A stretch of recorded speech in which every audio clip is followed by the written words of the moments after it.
दिल्ली के एलजी को अधिक शक्तियां देने वाला बिल कल राज्यसभा में पास हो गया। अब राष्ट्रपति की मुहर लगने के बाद यह कानून की शक्ल में आ जाएगा। इस बिल के खिलाफ दिल्ली की आम आदमी पार्टी ही नहीं वरन कांग्रेस सहित विपक्षी दलों ने विरोध किया और राज्यसभा से वॉकआउट किया। लेकिन फिर भी उपसभापति हरिवंश नारायण सिंह ने इस बिल को ध्वनिमत के आधार पर पास घोषित कर दिया। बिल पास हो जाने के बाद दिल्ली के मुख्यमंत्री अरविंद केजरीवाल ने ट्वीट किया और आरोप लगाया कि राज्यसभा ने GNCTD संशोधन बिल पास कर दिया। भारतीय लोकतंत्र के लिए यह शोक का दिन है। हम लोगों को वापस उनकी शक्ति दिलाने के लिए संघर्ष जारी रखेंगे। जो भी बाधाएं आएंगी हम अच्छा काम करना जारी रखेंगे। काम ना ही रुकेगा और ना ही धीमा पड़ेगा। इस बिल के अनुसार किसी भी कार्यकारी फैसले से पहले दिल्ली की सरकार को एलजी से राय लेनी होगी। यानी राय लेने का मतलब यह है कि अब किसी भी काम को कराने से पहले उस मुद्दे पर राज्यपाल का सहमत होना जरूरी होगा। यदि उस मुद्दे पर राज्यपाल सहमत नहीं होते हैं तो वह काम नहीं हो पाएगा, क्योंकि दिल्ली के कई विभाग एलजी के तहत आते हैं। ऐसे में वहाँ के सभी अधिकारी एलजी के प्रति जवाबदेह हैं, ना कि चुनी हुई सरकार के प्रति। ऐसे में अब माना यह जा रहा है कि दिल्ली में सरकार का मतलब अब उपराज्यपाल यानी एलजी ही है। इस मुद्दे पर केंद्र सरकार का तर्क है कि राष्ट्रीय राजधानी दिल्ली सरकार संशोधन बिल 2021 को लाना जरूरी हो गया था, क्योंकि दिल्ली सरकार के कामकाज से जुड़े कई मुद्दों पर अस्पष्टता थी और अदालतों में भी इसे लेकर कई मामले दर्ज हुए थे।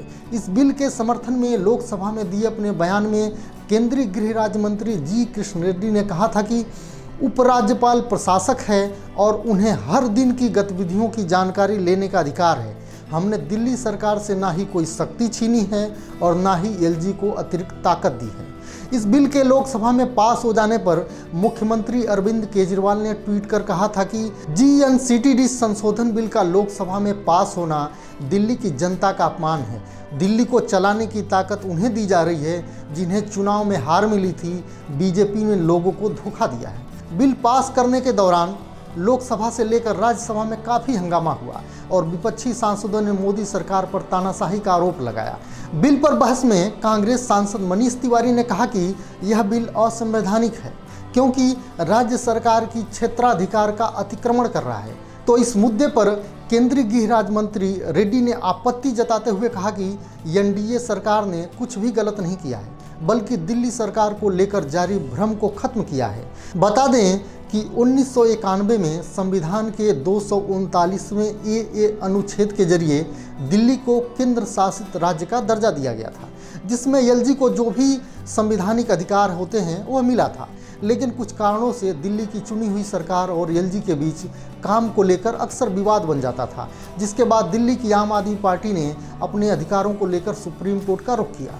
जिसके बाद सुप्रीम कोर्ट ने 14 फरवरी 2019 के आदेश में कहा था कि विधायी शक्तियों के कारण एलजी मंत्रिमंडल की सलाह से बंधे हुए हैं। वह सिर्फ अनुच्छेद 239 ए के आधार पर ही उनसे अलग रास्ता अपना सकते हैं। सुप्रीम कोर्ट ने दिल्ली की निर्वाचित सरकार और एलजी के बीच शक्तियों का भी बंटवारा कर दिया था, जिसके बाद अब केंद्र की मोदी सरकार GNCTD संशोधन बिल लेकर आई है, जिसके तहत 1991 अधिनियम का अनुच्छेद 44 कहता है कि उपराज्यपाल के सभी फैसले जो उनके मंत्रियों या अन्य की सलाह पर लिए जाएंगे उन्हें उपराज्यपाल के नाम पर उल्लेखित करना होगा।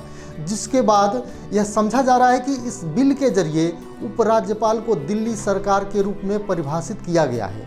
इस मुद्दे पर कुछ राजनीतिक जानकारों का मानना है कि इस बिल के जरिए मोदी सरकार जहां अरविंद केजरीवाल पर एक अंकुश लगाना चाह रही है, वहीं एलजी के अधिकारों को बढ़ाकर किसान आंदोलन को कुछ हद तक नियंत्रित करने की कोशिश करेगी, क्योंकि पंजाब में पार्टी के विस्तार करने के लिए किसानों के मुद्दे पर अरविंद केजरीवाल मोदी सरकार के खिलाफ काफ़ी मुखर हो गए थे।